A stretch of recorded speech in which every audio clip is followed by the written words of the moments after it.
Batisi TV, Lawan Rashipi Daka Frank Yamaha, the Maxi Sports Scooter Arox 155, Ringkat Bakanet Foodish, Ordar Mapi, Ninwan Ramani, Hakir Dobying Jompi.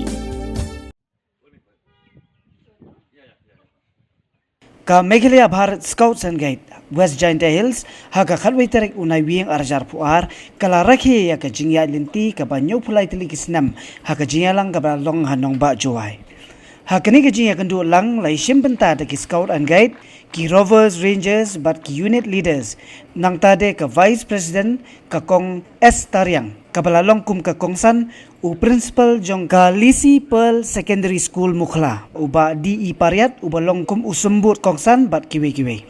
Shuaban penkut ya kini kejing ya kedua lang la pelat ba ya ki stiker bat la penkup buram ya ki unit leaders ki balayo ya ka nam best scouts master but best guide captain.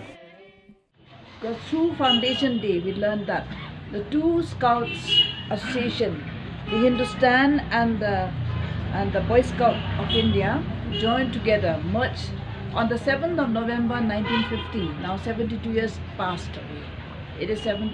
We are celebrating the 73 Foundation Day or a flag day, we say. That's why we are selling this flag in order to promote the community development and activities that we can create, we can make, we can help other people, because that is a pledge. Flag that reminds us that we are to hold our hands together, to join our hands together, to help the poor Indian people, to serve them and to help them. So with this, may God bless us, all of you.